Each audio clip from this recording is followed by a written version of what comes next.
You talking about AD and him forcing KD into a place we've never seen him before? Ah! Welcome to Dunk Bait, where we talk mostly basketball. Today we'll be talking about the Nets, and are our expectations for Steph ridiculous?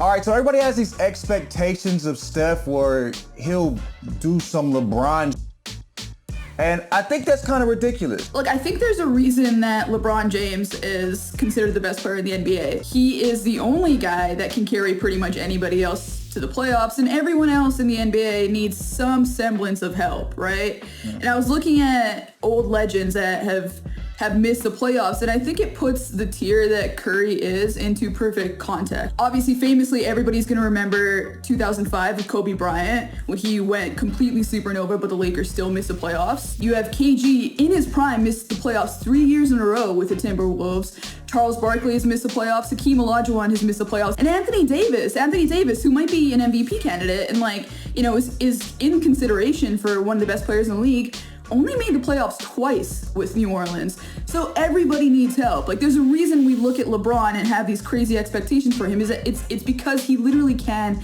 be everything for a team.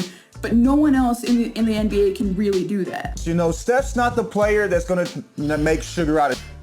He makes a good team great, and I don't think that's a shot at Steph that he's not LeBron. I think it's just kind of ridiculous for us to, hold them to the same expectations. I think when we compare Steph to other players, I think Harden is a natural example of somebody who, to Harden's credit, because of his physicality, would be able to handle the amount of possessions that it takes to dominate a game. You have to understand the philosophy of Steph.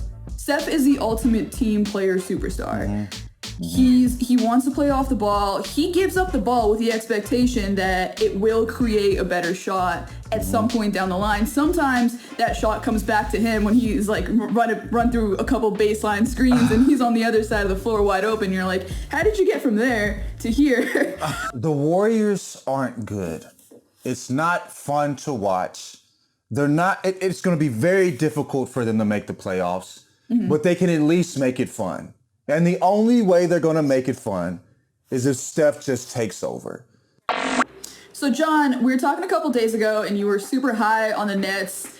You thought that they might have a good shot against the Lakers in the finals. Then Spencer Dinwiddie got hurt. Can you take us through your thoughts? I think Spencer Dinwiddie is the difference between a championship for the Nets. I thought the Nets could beat the Lakers. I was scared of the Nets in the same way I was scared of the Clippers last year. They're so deep. They have a player in KD that generally cooks Bron when they're matched up. And I love LeBron, but it's the truth. Kyrie and KD are the best two shot makers, shot creators in the league. I thought that was the best matchup against, AD and Bron. And then the people that win championships, I know AD and Bron were the two best players on the team, but who won the championship? The people that we didn't expect to step up. Rondo doing what he did. KCP doing what he did. That's who won the championship. You know what I'm saying? So I think they have Karis LeVert coming off the bench that can give you 40 in a night and we wouldn't be that surprised. You know what I'm saying? Like what we've seen KD and Kyrie doing the biggest moments, we wouldn't be surprised at all if KD went off for 40 or 50. Kyrie give you a 40 ball, it's nothing. Like, I think they would have defensive lows last year, and they could do that because of the teams they were playing. This year with the Nets, they wouldn't be able to do that. Then the Nets are that good. They have to play hard-nosed defense all the time, and that's hard to do consistently, especially with a team as good as they are.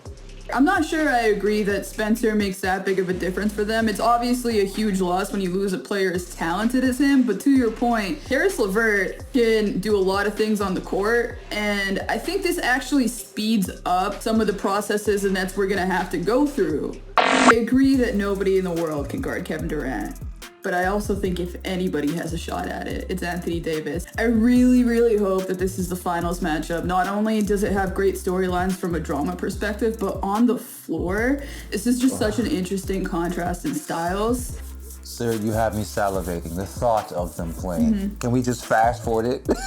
I know, right? Let's simulate the rest of the season right to the finals. You feel me? They don't even play until February 18th. I'm really excited about that. And they'll get a chance to both be better by then and figure things out, and we'll really get a really good chance of seeing the teams that we're going to see later in the season. So I'm super excited about this finals. I hope it's that. And I would like when you talking about AD and him forcing KD into a place we've never seen him before. 2021. I need it. That's what we deserve. We deserve it after the year we've had. We deserve it. You know what I mean? This. Yeah. That's Doug Bate. I'm the Jethro Jenkins. I'm Sirit Sohi. Y'all be cool. Peace.